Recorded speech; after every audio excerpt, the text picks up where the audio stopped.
Salut à toi, c'est Will et bienvenue dans cette nouvelle vidéo qui suit sûrement la vidéo que tu as regardée juste avant sur la signalisation.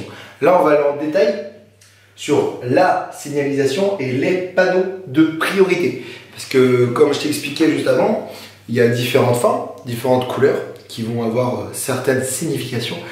Mais ici, il y a des panneaux spécifiques et qui vont être des panneaux, ce qu'on appelle de priorité, qui vont indiquer qui a la priorité à l'intersection. Donc j'ai fait des beaux dessins, hein. J'ai pris de l'avance comme d'habitude pour éviter d'être un peu en galère. Donc on va voir en détail chaque panneau et qu'est-ce que ça va nous expliquer par rapport à la route sur laquelle on roule.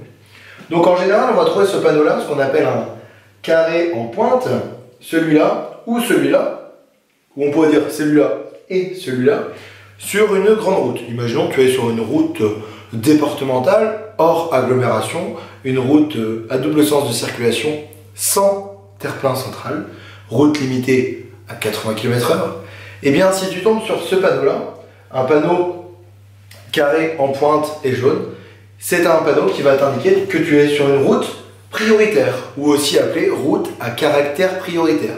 Ça veut dire que sur ta route, tant que tu auras ce panneau-là, les intersections que tu vas rencontrer auront, eux, soit un céder le passage, soit un stop.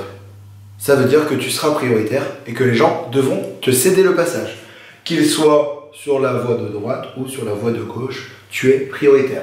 Tu es prioritaire jusqu'à quand? Jusqu'à ce que tu tombes sur ce panneau de fin de route à caractère prioritaire, ou jusqu'à ce que tu puisses peut-être sortir de cette route-là en tournant à droite ou à gauche, où là, ce panneau-là ne fera plus foi car il est simplement utile pour la route sur laquelle il est posé. Ensuite, ici, on a le panneau de danger, triangle.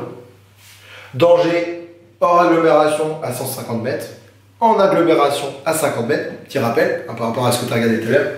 Ce panneau-là, je ne sais pas si tu reconnais le dessin, c'est un panneau de priorité ponctuelle. C'est-à-dire qu'en fait, il t'indique un danger, il te dit, écoute, c'est dangereux, il y a une priorité. C'est toi qui vas être prioritaire, mais fais gaffe quand même. Pourquoi? Vous allez dire, mais attends, je suis prioritaire et il me dit un danger.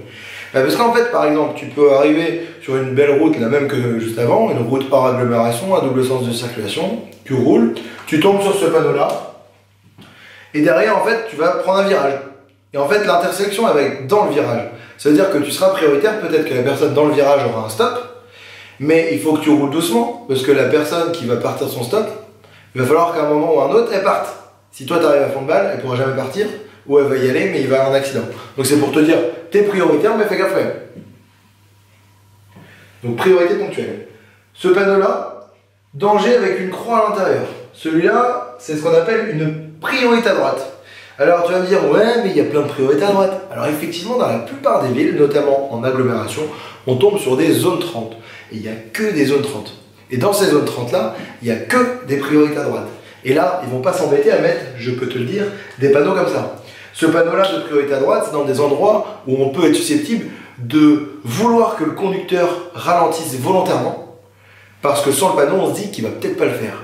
Ou parce que la priorité à droite est vraiment cachée, difficile à détecter, et donc on l'indique par un panneau. Donc danger, priorité à droite, à la prochaine intersection, panneau qui prend fin à l'intersection, et derrière, ça continue. Donc pareil, danger, pareil que celui-ci, danger en agglomération à 50 mètres, hors agglomération à 150 mètres environ. Ici, on a le panneau très connu, céder le passage, qui lui est ce qu'on appelle le panneau d'information immédiate. C'est le panneau qui est à l'endroit. Donc par exemple, tu rentres dans un rond-point, juste avant le rond-point, tu vas avoir un panneau de céder le passage, complété d'un marquage au sol avec des lignes pointillés, des grosses lignes pointillées. Donc là, on est sur un céder le passage. Tu dois céder le passage à gauche et à droite.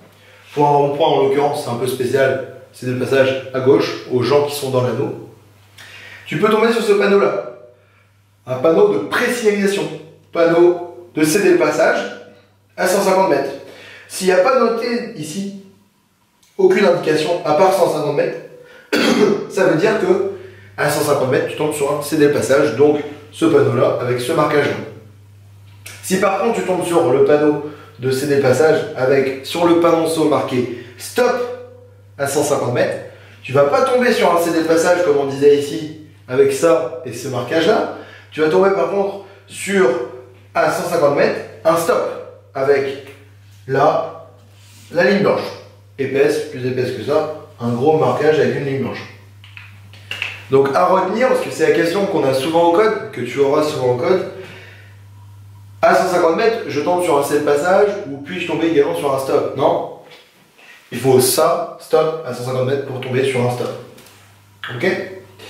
Donc, important à retenir, un céder le passage ou un stop, on doit céder le passage à gauche et à droite. Dans tous les cas, c'est une question également qui pose régulièrement au code de la route. Donc maintenant, je t'invite, tu n'as plus qu'à réviser. Si maintenant, tu as du mal à reconnaître mes dessins, tu peux regarder dans un bouquin où je vais essayer de te mettre en PDF une petite description avec des panneaux, ce qui pourra potentiellement t'aider. On se revoit dans d'autres vidéos sur la signalisation et les différents marquages ou les différents panneaux encore un peu spécifiques. Et voilà, allez, à plus tard, ciao!